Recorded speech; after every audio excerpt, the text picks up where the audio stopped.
Hey everybody, welcome to Introduction to Air Intercept Control. Before we get started, we have to go over a couple of terms. First, we have Air Intercept Control, Air Intercept Controller. They're both used to kind of describe the same thing, and that is the people and the systems that we're going to cover in this exercise. Next up is AWACS, and that is Airborne Warning and Control System. So let's have a look at two different kind of AWACS that exist on the blue side in DCS. And that's the E2 Hawkeye and the E3 Sentry. And they both more or less do the same thing in the game. One of them is carrier-based, one of them is land-based. The E3 has a larger detection range and it can stay on station a little bit, or quite a bit longer, I believe. The E2 has shorter range, but because it's carrier-based, you can bring it more places, especially once the new maps come out that are more sea focused. And in practice, one of those would actually be assigned to each wing. So AWACS is an airborne radar system. It's a huge radar dish on top of a plane. And there's a couple reasons why it's on top of a plane. First, so that they can move it around. It's not stationary. And second, so that it's looking down. That allows it to see behind physical terrain features that would otherwise block radar. And inside the AWACS, there's a group of people. And those people are called air intercept controllers. And what they do is kind of manage the battlefield. They're checking in on the flights. They're telling people where to go. They're providing information to flights based on what they see. They basically build a picture, and that's what they call it, is a picture of everything that's going on within their radius. They provide that information when they're asked to. They broadcast that information if something new happens, if something notable happens. And in some cases, they will actually direct the battle. So that's a really simplified explanation of what AWACS is and how it works. So AWACS is there to provide information and control. Let's talk about the different kind of control that they provide. The first type of control is called close control. And during close control, the controller is responsible for fully guiding fighters during an intercept. The next type of control is tactical control, and that's where the fighters are responsible for the intercept, but the controller's passing pertinent information along to them as they carry out the task. And it's important to note that in the case of tactical control, that information is going to be relative to the fighters that the information is being provided to. When we get to examples later, that will make sense. But that information is really only useful to that specific fighter or fighter group that are working together. And finally, we have broadcast control. And in broadcast, the fighter's planning and executing the intercept. The controller's providing information, but the information is being given from a particular, it's called the bullseye, or the bulls. And it's going to be a reference point laid out that all the fighters are aware of, so everyone in the area is able to use that information. So I got a little ahead of myself and kind of already discussed what the bullseye format is, and that's used for broadcast control. For tactical control, the BRA format is used, and BRA is bearing, range, altitude, and aspect. Bearing is the magnetic bearing from the fighter to the contact. Range is the slant range in nautical miles from the fighter to the contact. Altitude is the contact in thousands of feet. And aspect, we'll get into later. I'm going to show you a graphic for that a little later on.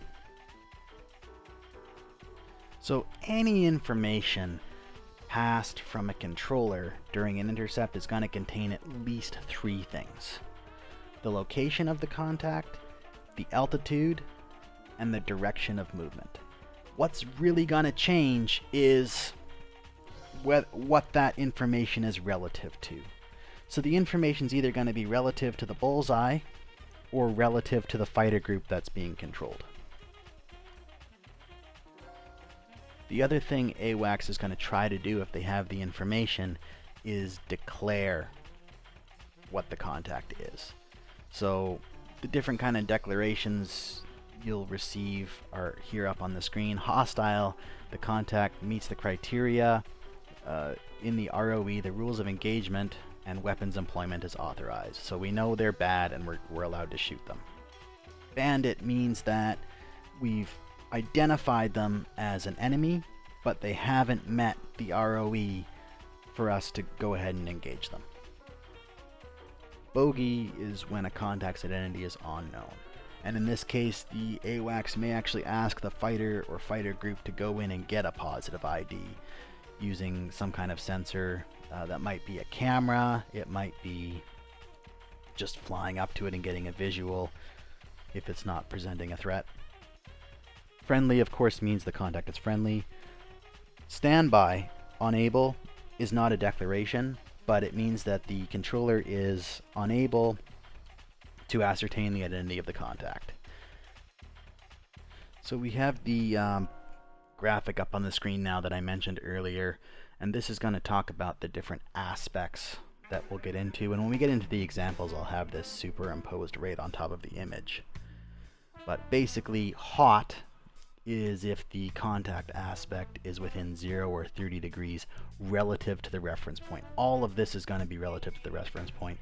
If you're getting an aspect, it generally is going to be directed at a certain flight.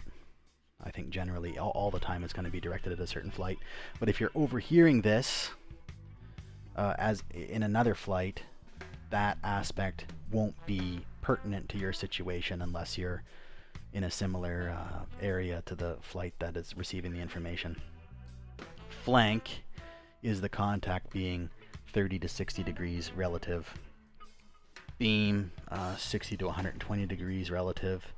And drag, 120 to 180, so they're moving away from you. And again, later we'll have a better visual example here. So we're going to look at some visual illustrations now, and I've produced these wonderful graphics for your enjoyment. We've got a friendly fighter, an AWACS, hostile contact, a neutral unknown contact, and a bullseye, and we're all going to be making a trip to Monkey Island. This is Monkey Island, and it is orientated with the top of the map being the north, the bottom being the south, and so on. And yes, it is actually that Monkey Island. It looks a little bit different than it used to, but there was an earthquake, and a fire, and probably a flood too. Just deal with it. So I'm going to drop an AWACS there in the bottom left, and a bullseye up there in the top left. So the bullseye is in the north, the AWACS is in the south, and they're on the west border of the island. And now we have our heroic friendly fighter flying in from the west, and our awful enemy fighter flying in from the northeast. What's going to happen now is AWACS is going to provide information to our friendly fighter so he can get out there and intercept the enemy. And we'll start with a broadcast.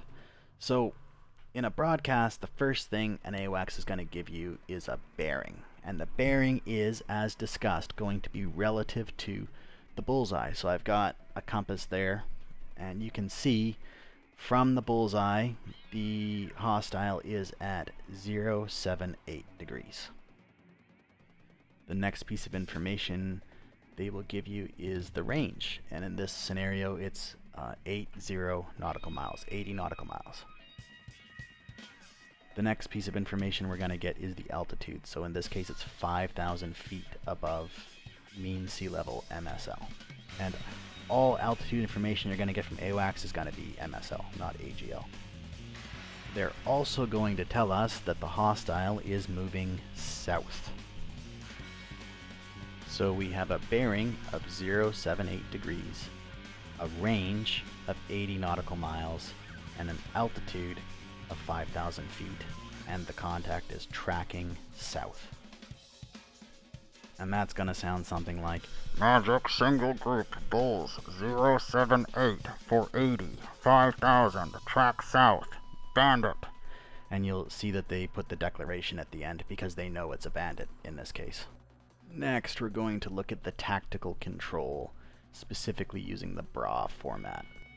We're still in the same scenario here, but we can see the situation's progressed a little bit. So our fighter's flown inland and the enemy has, the hostile is turned down towards us and our AWACS. So now that we're in tactical control, all the information that AWACS is going to give us is going to be relative to our position rather than the bullseye. So just like last time, the first piece of information we're going to get is the bearing, which in this case is 077 degrees. The next piece of information we're going to get is the range, and again in this scenario the range is 70 nautical miles. Then we'll get the altitude, which is 7,000 feet. And finally, we're going to get their aspect relative to us. In this scenario, because they're coming towards us, they're going to be hot. And I've imposed the graphic that we saw earlier over this, so we can kind of see what it would look like if they were flanking. So if the hostile there was kind of heading up to the northwest in that purple zone, they'd be flanking. If they were going either straight north or south, they'd be a beam or beaming. And if they were in the blue area moving away from us, they'd be drag, or a lot of people say cold because it's the opposite of hot. Get it? So the information we have: bearing 077 degrees, range 70 nautical miles, altitude 7,000 feet, aspect hot. And that's our BRA. So when they say this, it's going to sound something like Magic Single Group 077 for 7,000 hot bandit. And again, in this scenario, they know it's a hostile, so they're going to call that a bandit. And before we wrap this up, I want to look at a contact that we don't have a declaration for. So in this case, a group of helicopters has just taken off.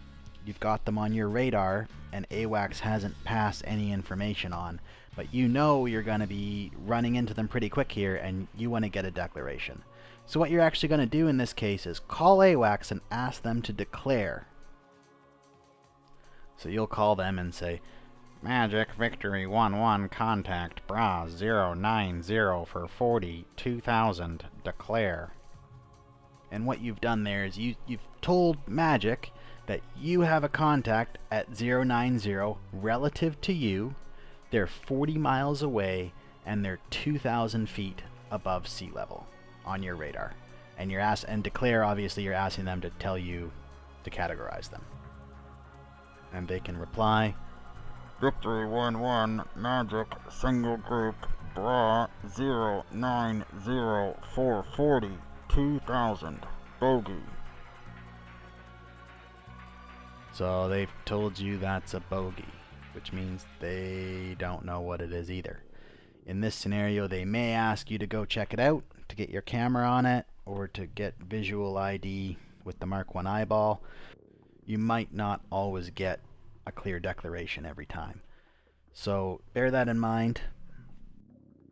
And that concludes our first very basic, simplified introduction to air intercept control. Join us next time while we continue the liberation of Monkey Island.